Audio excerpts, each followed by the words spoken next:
Your skin is not broken.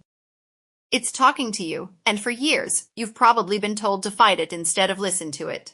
If you've ever dried out a breakout hoping it would vanish overnight, scrubbed your face raw after a bad skin day, iced a pimple in a panic before an event, or wondered why your skin got worse right after you tried to fix it, stay with me. Because in the next 15 or so minutes, I'm going to walk you through what's actually happening under your skin, why so much popular advice quietly backfires, and the one connection almost nobody talks about that ties it all together, your gut. Welcome back to Skin Health Authority. I'm not going to hand you a list of products today. Instead, we're going deep into the actual biology of breakouts, habits, hydration, hormones, and the surprising role your digestive system plays in whether your skin is calm or constantly inflamed. By the end of this video, you'll understand your own skin better than most skincare routines ever will. Part 1. The Moisture Myth. Let's start with the mistake almost everyone makes at some point, drying out acne-prone skin on purpose. It feels logical. Oily skin, breakouts, so you strip everything back, maybe skip moisturizer entirely, maybe reach for the harshest cleanser in the house. But here's what actually happens biologically. When you strip your skin's moisture barrier, your skin doesn't just sit there dry and calm. It reacts.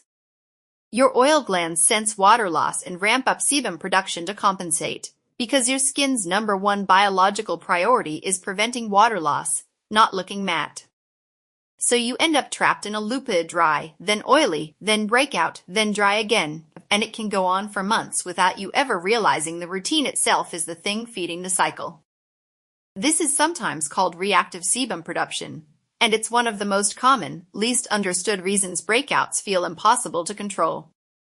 A gentle, well-formulated moisturizer isn't an optional extra for acne-prone skin. For a lot of people, it's the single most underrated step in the entire routine. Sometimes less truly is more, and simply reintroducing consistent moisture, without piling on extra actives, is what finally lets irritated skin calm down. Part 2. Temperature, touch, and the small habits nobody mentions. Water temperature matters more than people think. Very hot water feels satisfying, especially when skin feels greasy, but heat strips the natural lipids that hold your skin barrier together, and a damaged barrier is more reactive, more inflamed, and slower to heal. Lukewarm to cool water is generally gentler, can help reduce visible redness and puffiness, and doesn't come with that barrier trade-off. You don't need anything extreme here. No ice baths, no shocking your face, just consistently choosing comfortably cool water over scalding hot.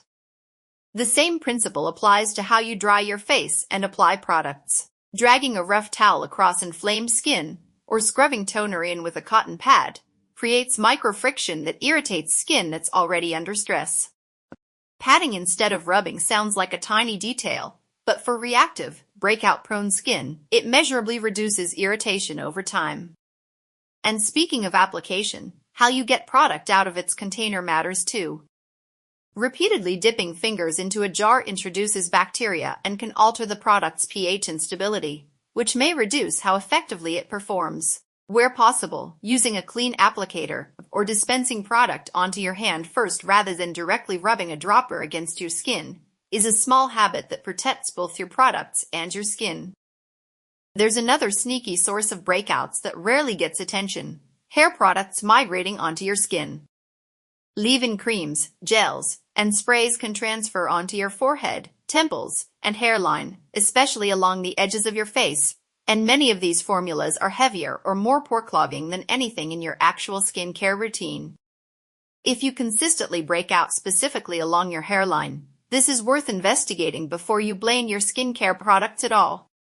Part 3. Warmth, steam, and circulation, done safely. Warm steam has a real, well-documented benefit for skin. It can help loosen debris and softened buildup within pores, and it temporarily increases circulation, giving skin a healthier, more flushed appearance. Many professional facials include a steaming step for exactly this reason. If you want to try this at home, the safe way is with a proper facial steamer, or by leaning over a bowl of warm, not boiling, water, keeping a comfortable distance, and never leaning directly over an actively boiling pot, which carries a real burn and scalding risk.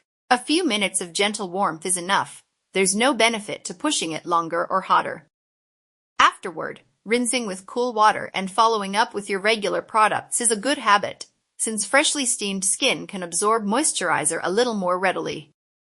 Part 4. Hydration and what you put inside. Everyone's heard drink more water, and it's repeated so often it starts to feel meaningless, but adequate hydration genuinely supports skin barrier function and helps your body manage waste and inflammation more efficiently. Some people like adding lemon to their water for taste, but it's worth being clear that no drink, lemon water included, is a proven acne treatment on its own, and citrus can be photosensitizing for some people if applied to the skin directly, which is a separate issue from drinking it. The real driver here is consistent hydration and a generally balanced diet, not any single detox drink.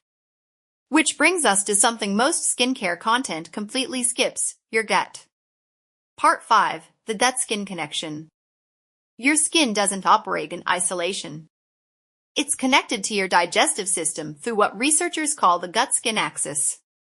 Your gut is home to trillions of bacteria that help regulate inflammation throughout your entire body, and your skin, as your body's largest organ, is deeply affected by that internal inflammatory environment. When your gut microbiome is out of balance, something researchers associate with diets high in refined sugar and heavily processed food, it can contribute to increased systemic inflammation.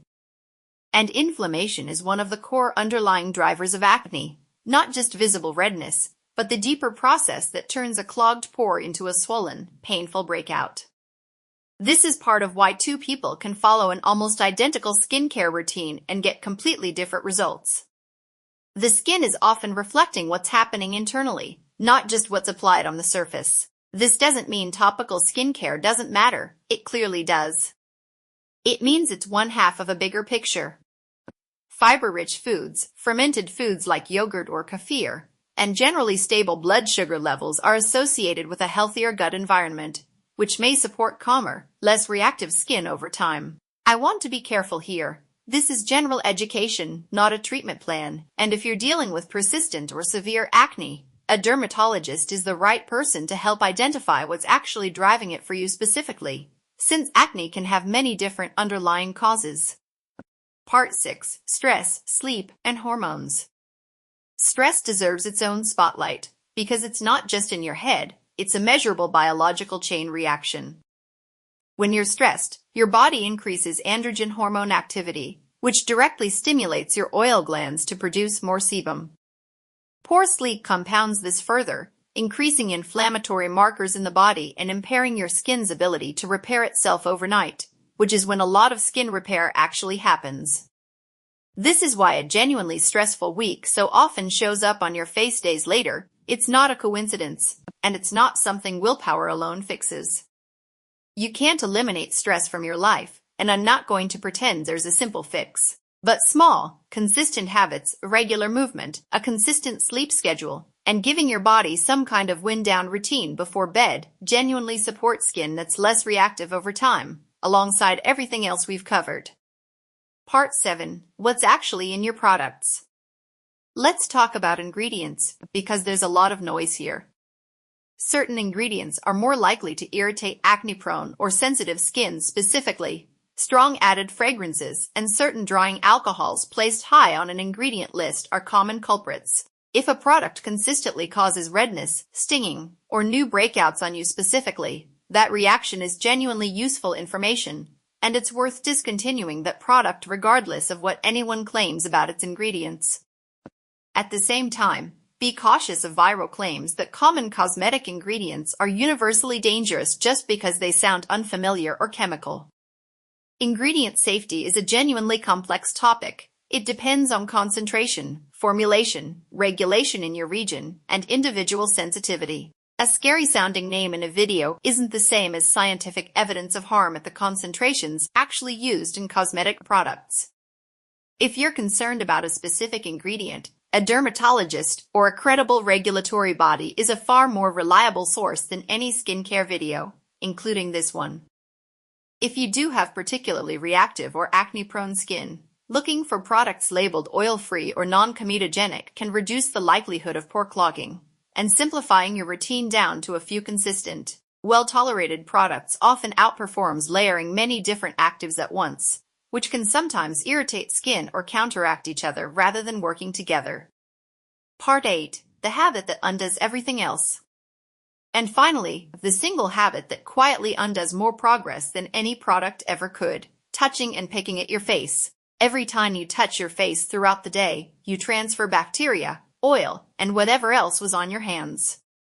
And picking at a blemish doesn't clear it mechanically. It pushes inflammation and bacteria outward into surrounding tissue, which is very often why one small spot turns into a cluster of new breakouts within a day or two. It can also increase the likelihood of lasting marks or scarring, long after the original blemish would have resolved on its own. If there's one habit genuinely worth building real awareness around, starting today, it's this one. Wrapping up. Clear skin isn't usually about doing more products, more steps, more aggressive intervention. It's about understanding what your skin actually needs, protecting rather than stripping your barrier, and recognizing that your gut health, your sleep, and your stress levels are all quietly part of the same interconnected system as your skin. None of this replaces personalized care. If you're dealing with persistent or severe acne, please see a dermatologist, since they can identify what's specifically driving your skin's behavior in a way no video can. If this changed how you think about your own skin, tell me in the comments. I'd genuinely love to hear what's worked, what hasn't, and what you want broken down next. And if you want more videos exploring the real science behind skin health, hit subscribe, because that's exactly what this channel is built around. I'll see you in the next one.